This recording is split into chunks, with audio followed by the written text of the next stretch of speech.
Hello. And welcome to Larry's Library. I'm dropping my book. Welcome to Larry's Library. Tonight is the conclusion of Heidi, Chapter 23, Goodbye Till We Meet Again, the second half. This will probably be about 25 minutes. And Heidi looked up with equal pleasure into Herr Sesam's kind face. How good he had always been to her, and that he should find such happiness awaiting him up here on the mountain made her heart beat with gladness. Grandmamma now led her son to introduce him to Uncle, and while the two men were shaking hands and Herr Sesaman was expressing his heartfelt thanks and boundless astonishment to the old man, Grandmamma wandered round the back to see the old fir trees again. Here another unexpected sight met her gaze, for there, under the trees where the long branches had left a clear space on the ground, stood a great bush of the most wonderful dark blue gentians, as fresh and shining as if they were growing on the spot. She clasped her hands, enraptured with the beauty. "How exquisite! What a lovely sight!" she exclaimed. "Heidi, dearest child, come here. Is it you who have prepared this pleasure for me? It is perfectly wonderful." The children ran up.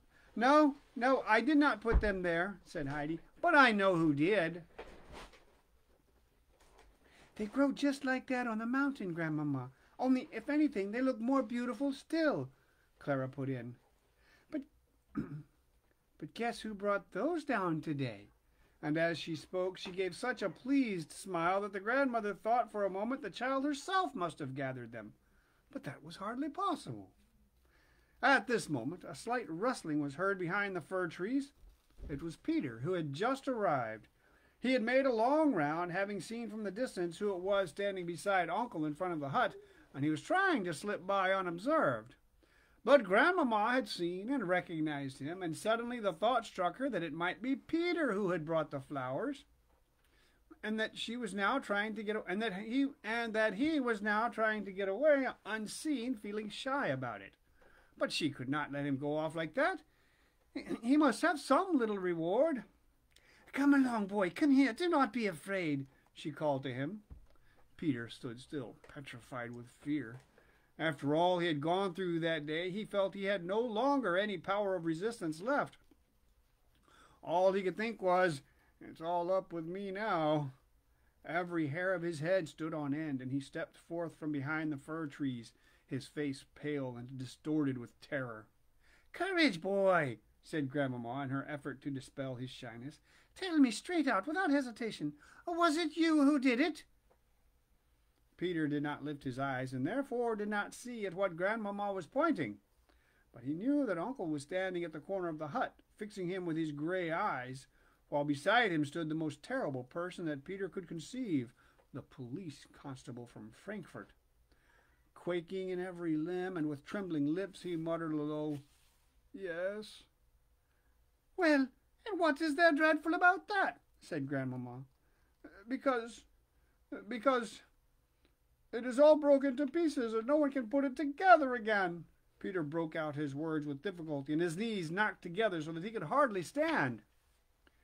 Grandmamma went up to Uncle. "Is that poor boy a little out of his mind?" she asked sympathizingly.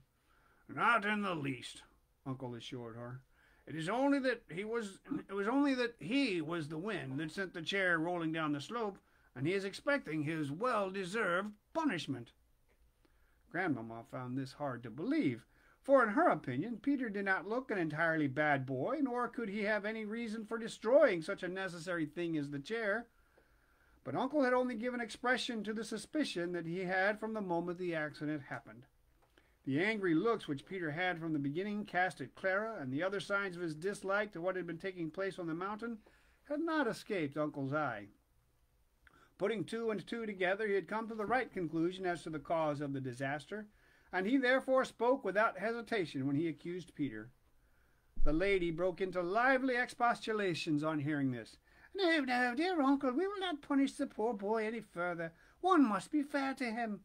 Here are all these strangers from Frankfurt who come and carry away Heidi, his one sole possession, and a possession well worth having, too. And he is left to sit alone day after day for weeks with nothing to do but brood over his wrongs. No, no, let us be fair to him. His anger got the upper hand and drove him to an act of revenge. A foolish one, I own, but then we all behave foolishly when we are angry." And saying this, she went back to Peter, who still stood frightened and trembling. She sat down on the seat under the fir trees and called him to her kindly. "Come here, boy, and stand in front of me, for I have something to say to you. Leave off shaking and trembling, for I want you to listen to me. You sent the chair rolling down the mountain so that it was broken to pieces. That was a very wrong thing to do, as you yourself knew very well at the time. And you also knew that you deserved to be punished for it. And in order to escape this, you've been doing all you can to hide the truth from everybody. But be sure of this, Peter, that those who do wrong make a mistake when they think no one knows anything about it. For God sees and hears everything, and when the wicked doer tries to hide what he has done, then God wakes up a little watchman that he places inside us all when we are born, and who sleeps on quietly till we do something wrong. And the little watchman has a small goad in his hand, and when he wakes up he keeps on pricking us with it, so that we have not a moment's peace. And the watchman torments us still further, for he keeps on calling out, 'Now you will be found out. Now they will drag you off to punishment.' And so we pass our life in fear and trouble and never know a moment's happiness or peace. Have you not felt something like that lately, Peter?" Peter gave a contrite nod of the head, as one who knew all about it, for Grandmamma had described his own feelings exactly. "And you calculated wrongly also in another way," continued Grandmamma. "For you see, the harm you intended has turned out for the best for those you wished to hurt. As Clara had no chair to go in and yet wanted so much to see the flowers, she made the effort to walk, and every day since she has been walking better and better, and if she remains up here she will in time be able to go up the mountain every day, much oftener than she would have done in her chair. So you see, Peter, God is able to bring good out of evil for those whom you meant to injure, and you who did the evil were left to suffer the unhappy consequences of it. Do you thoroughly understand all I have said to you, Peter? If so, do not forget my words, and whenever you feel inclined to do anything wrong, think of the little watchman inside you with his goad and his disagreeable voice.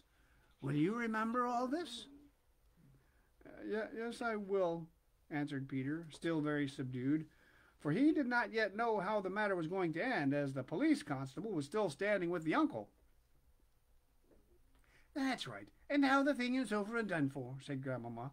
"But I should like you to have something for a pleasant reminder of the visitors from Frankfurt.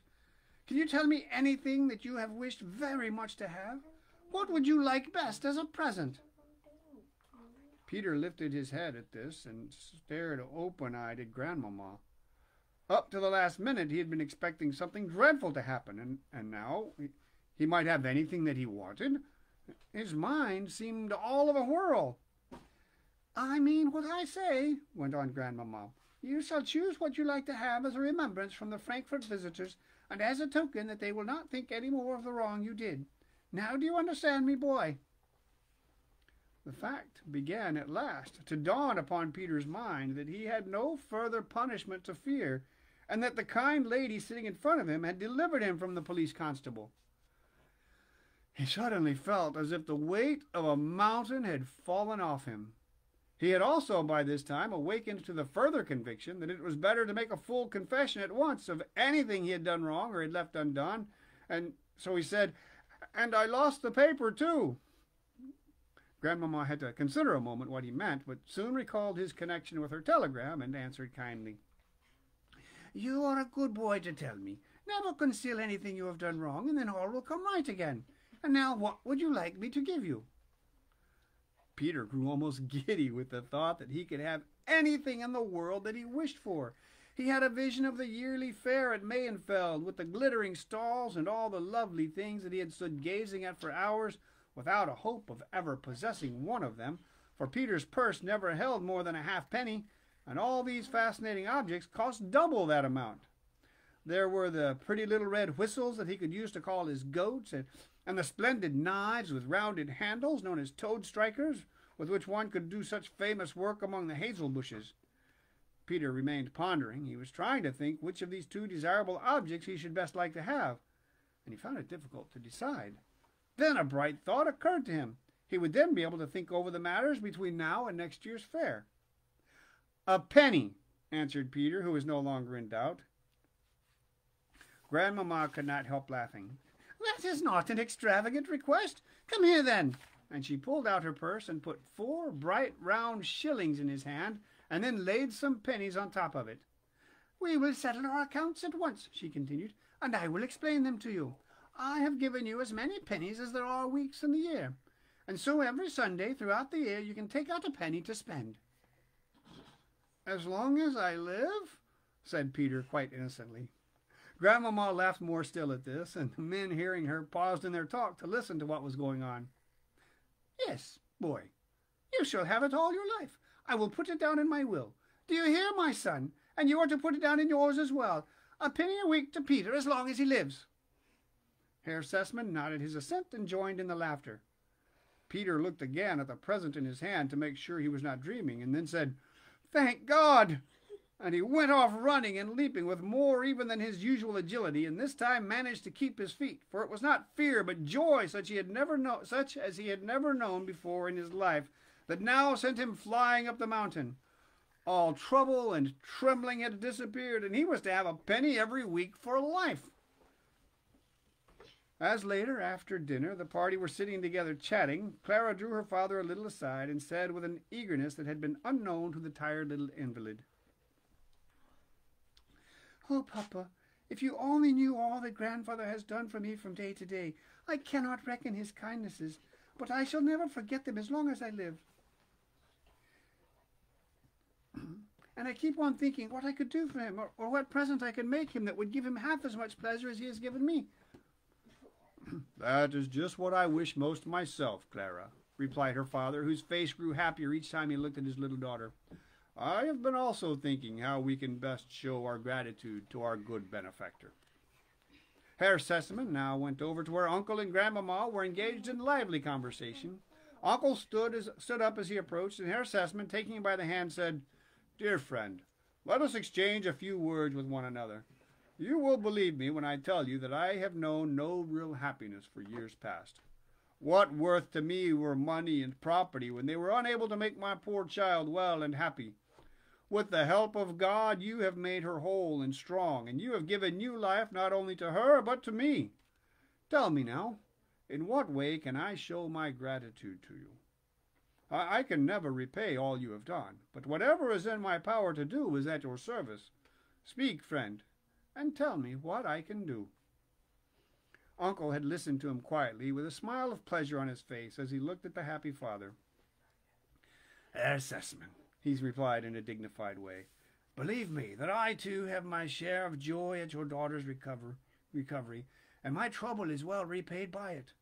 I thank you heartily for all you have said, but I have need of nothing. I have enough for myself and the child as long as I live.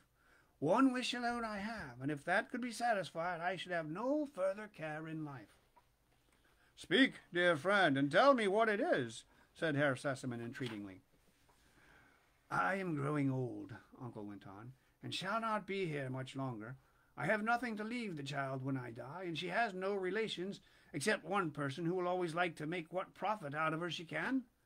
If you could promise me that Heidi shall never have to go and earn her living among strangers, then you would richly reward me for all I have done for your child."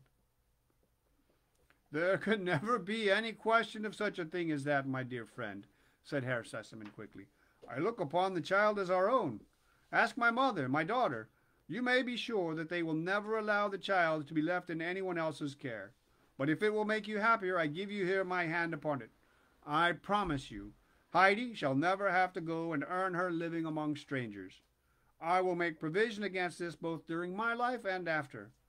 But now I have something else to say. Independent of her circumstances, the child is totally unfitted to live a life away from home. We found out that when she was with us. But she has made friends, and among them I know one who is at this moment in Frankfurt. He is winding up his affairs there, that he may be free to go where he likes and take his rest. I am speaking of my friend, the doctor, who came over here in the autumn, and who, having well considered your advice, intends to settle in this neighborhood, for he has never felt so well and happy anywhere as in the company of you and Heidi. So you see, the child will henceforth have 2 protectors near her, and may they both live long to share the task." God grant that it may be so, added Grandmamma, shaking Uncle's hand warmly as she spoke, to show how sincerely she echoed her son's wish. Then, putting her arm round Heidi, who was standing near, she drew the child to her. And I have a question to ask you too, dear Heidi. Tell me if there is anything you particularly wish for. Yes, there is, answered Heidi promptly, looking up delightedly at Grandmamma. Then tell me at once, dear, what it is. I want to have the bed I slept in at Frankfurt with the high pillows and the thick coverlid, and then Grandmother will not have to lie with her head downhill and hardly able to breathe, and she will be warm enough under the coverlid not to have to wear her shawl in bed to prevent her freezing to death.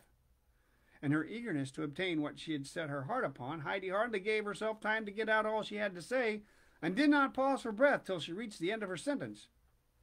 Dearest child, answered Grandmamma, moved by Heidi's speech, what is this you tell me of Grandmother?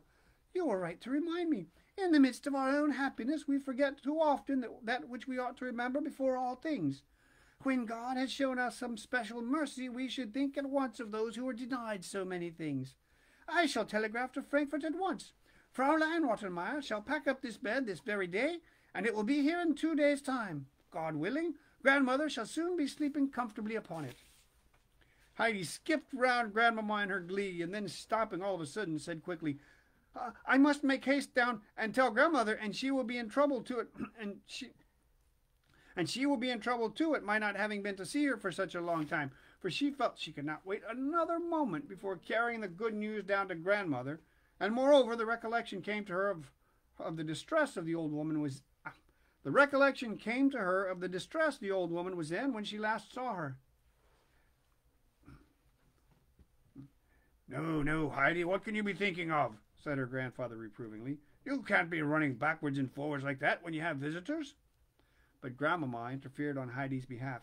The child is not so far wrong, Uncle, she said, and poor Grandmother has too long been deprived of Heidi for our sakes.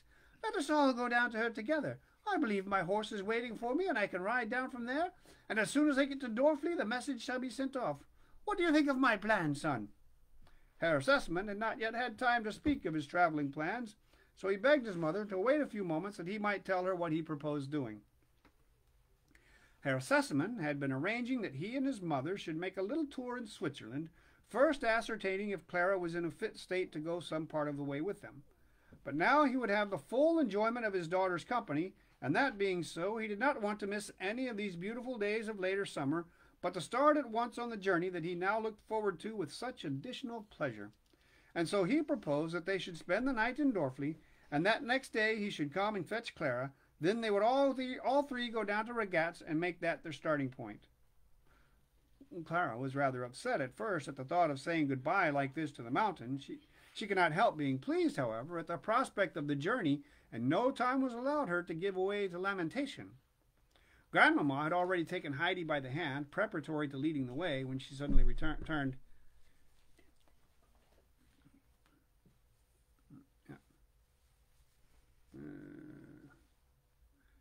But what is to become of Clara? She asked, remembering all at once that the child could not yet take so long a walk.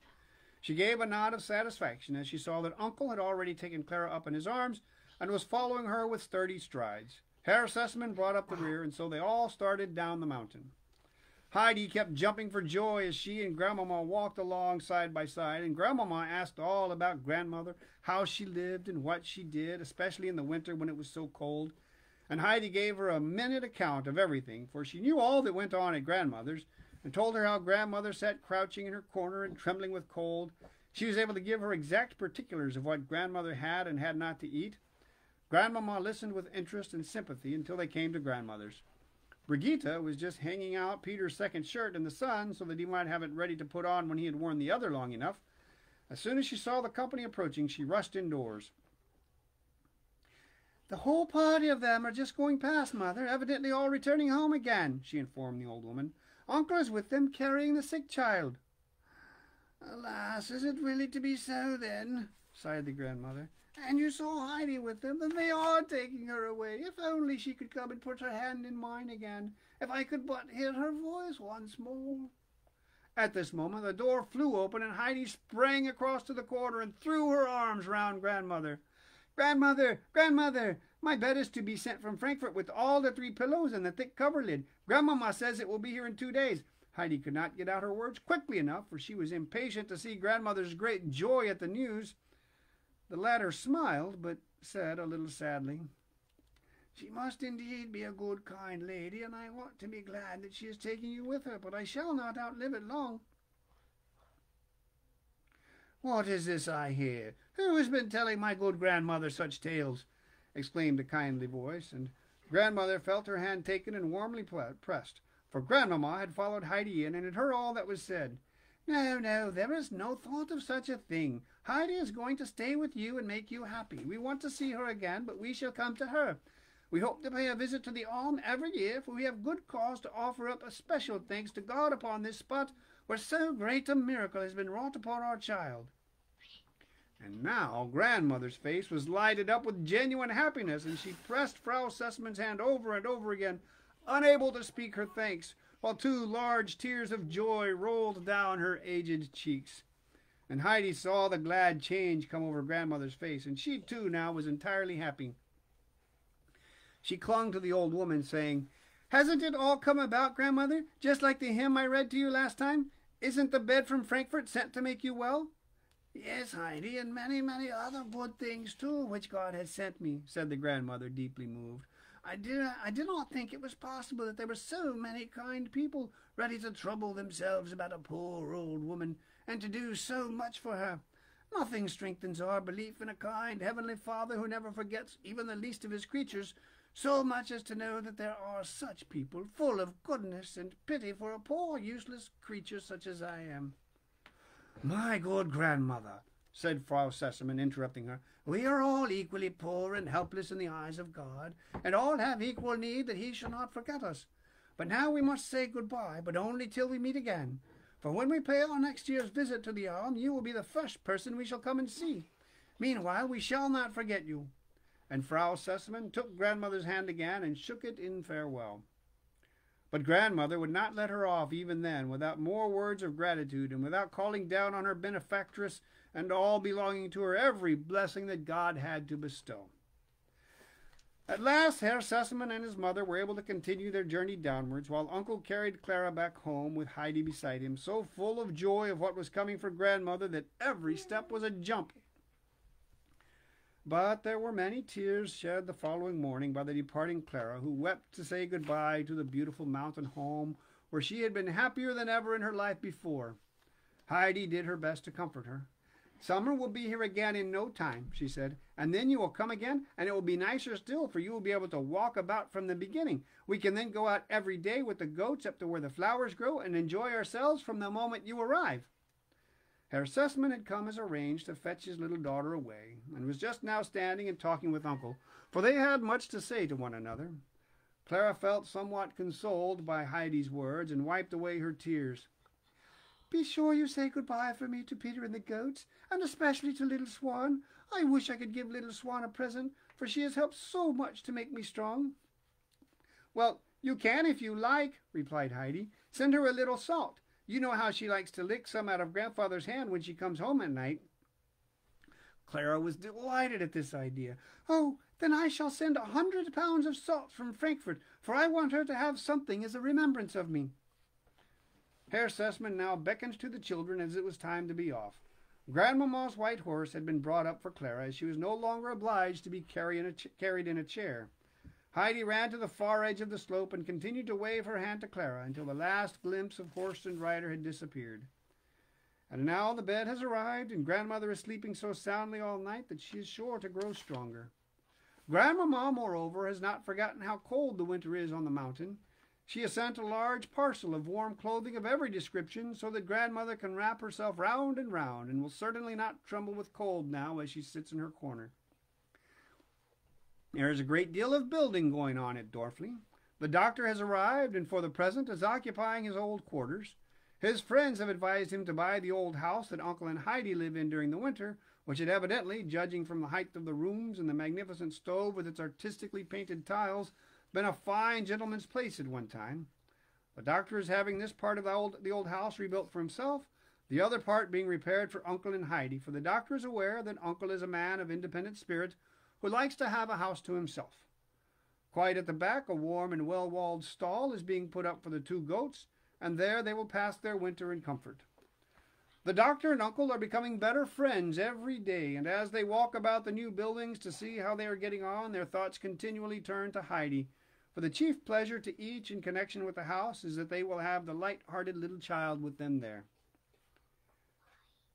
"Dear friend," said the doctor on one of these occasions as they were standing together, "you will see this matter in the same light as I do, I am sure.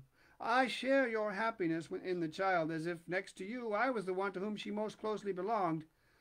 But I wish also to share all responsibilities concerning her, and to do my best for the child. I shall then feel I have my rights in her, and shall look forward to her being with me and caring for me in my old age, which is the one great wish of my heart. She will have the same claims upon me as if she were my own child, and I shall provide for her as such, and so we shall be able to leave her without anxiety when the day comes that you and I must go." Uncle did not speak, but he clasped the doctor's hands in his, and his good friend could read in the old man's eyes how greatly moved he was, and how glad and grateful he felt. Heidi and Peter were at this moment sitting with grandmother, and the one had so much to relate and the others to listen to, that they all 3 got closer and closer to one another, hardly able to breathe in their eagerness not to miss a word. And how much there was to tell of all the events that had taken place last summer, for they had not had many opportunities of meeting since then. And it was difficult to say which of the 3 looked the happiest at being together again, and at the recollection of all the wonderful things that had happened. Mother Brigitte's face was perhaps the happiest of all, as now, with the help of Heidi's explanation, she was able to understand for the first time the history of Peter's weekly penny for life. Then at last the grandmother spoke. "Heidi, read me one of the hymns. I feel I can do nothing for the remainder of my life but thank the Father in heaven for all the mercies he has shown us." And that's the end of the book. Heidi by Johanna Spyri. Wait, is that And based I'll- off of a true story? No. But I still don't know which book I'm going to read next. Aren't we going to hit you with the gold true in the story? What? Oh, no, that's... I'll explain that part later, baby girl. This has been Larry's Library. Bye. No, Adios! we'll be back on Tuesday with something. Yes, I am learning Spanish. Okay, bye. Adios.